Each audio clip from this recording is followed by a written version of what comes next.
What is up, guys? Welcome back to another video here. So just getting my mom's truck out of the way. We got a small little project in storage for today. Shut the door there. It's a little chilly out today, but the weather's been really nice. So you can see here we got cowl tracks done, all powder coated up. But this is going to be another video. So what we were working on today specifically is these here.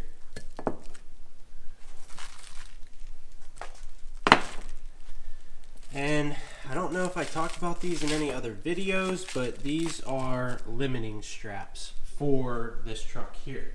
So what these are going to do is they'll go on the shock, and basically when you do like a four-wheel drive launch, you can set the straps adjustable. You can set the strap and it keeps the front end from popping up in the air, so all your weight doesn't shift towards the back, and it keeps that front end stuff a lot happier in the first initial jerk of a four-wheel drive launch. Like the first initial movement is the worst and the hardest.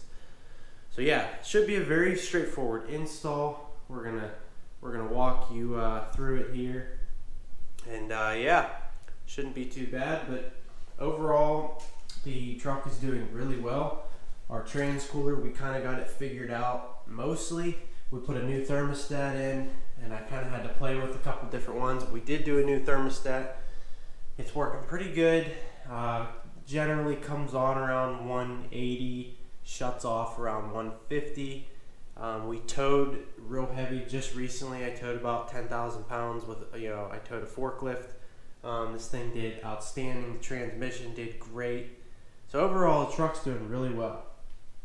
We still have to, which I guess you guys wouldn't know, but we attempted the cab mounts on this truck, and I was recording a video, but I ran into a bad cab mount that I have yet to fix, and I did the bushings wrong, so I just completely discarded that video, and that'll be an upcoming video. We're gonna just basically start taking the body mounts back out. I'm going to show you what I did wrong and why I was wrong and how we fixed the one bad mount and all that. But anyway, getting off topic, we're going to get this thing jacked up in the air and then get the wheels off. We'll go from there.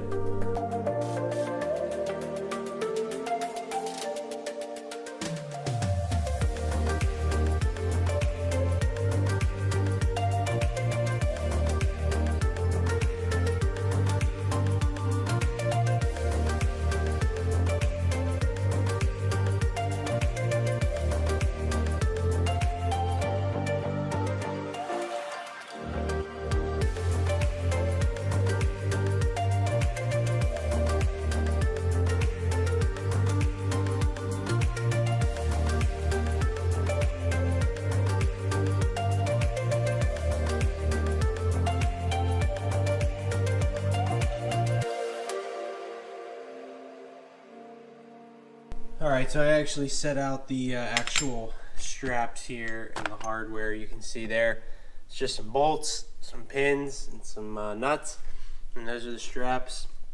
These are the pieces. I had to get these powder coated. I got them raw just because I wanted to make sure that they were going to match.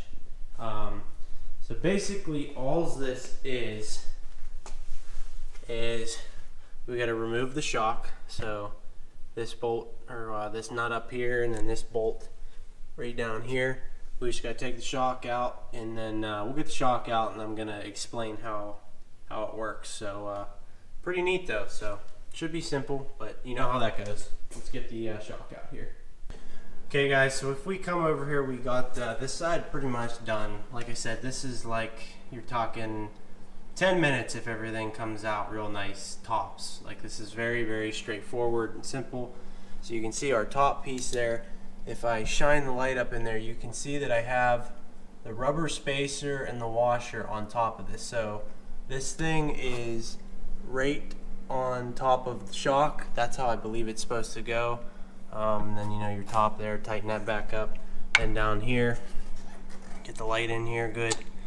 So you can see, just kind of goes on the outside of the shock mount there, and just butts up against the bottom of the shock there, and that's really it. And then your strap just kind of goes in, clips on, and that's what those other pins are for, and you can adjust it like so. And yeah, so very straightforward, not bad at all.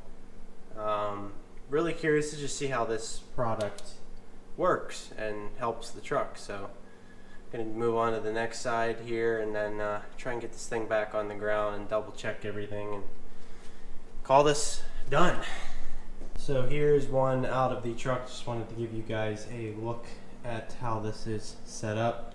So you can see there the bushing on top, the limiting strap plate just right up against the shock, and then the other bushings on the top of the shock mount in the truck, and then yeah, pretty much put it back in.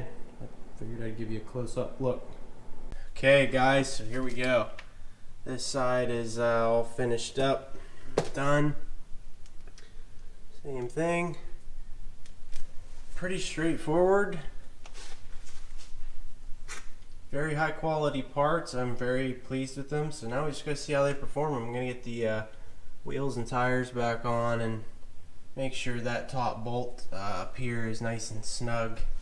I always like to double check that after I get it back on the ground, and that'll be pretty much it. Very easy install, probably one of the easiest installs ever actually. Surprised it went that well. So yeah, we're gonna get the wheels and tires back on and get this on the ground. Alright guys, so we are pretty much finished up, but I noticed that because those other pieces are powder coated, this is like a real tight fit. I mean, this should just slide on those pins, and it's pretty tight because of the powder coat. So I'm just going to like Dremel these out, or maybe do a drill bit size bigger just so they slip right on there, because that's the whole thing. You want them to just slide right on, and so you can quickly put them on if you're at the track or sled pulling or whatever. That's really what they're designed for. But yeah, so we'll have to do. It's also a cool looking little piece in there, so I mean, I like the look aspect of it too. But yeah, so we'll have to do a follow-up video on this thing and do some four-wheel drive launches, see how it handles. The cow tracks or the cab mounts, one of those two will be the next video. I mean, once the cow tracks are done, we get the cab mounts done. That's it for a good bit. I just want to use the truck this year. I want to go to the track and maybe sled pull it. I don't know. We'll see. I'm still up in the air on that one. Definitely going to the track and racing it. So there's going to be a lot of good content to come. So stay tuned. If you're not already subscribed, please subscribe to my channel. It helps me out a ton. Give this video a big thumbs up. Leave me a comment below. Tell me what you think. Tell me what you want to see. Whatever, you know. I like reading the little bit of comments that I get right now. It's nice to see you guys interacting, and makes me feel good, so I appreciate it. But thanks for tuning in, guys, and we'll catch you on the next one with either the cow, probably most likely the cow track. So stay tuned, and I'll see you on the next one.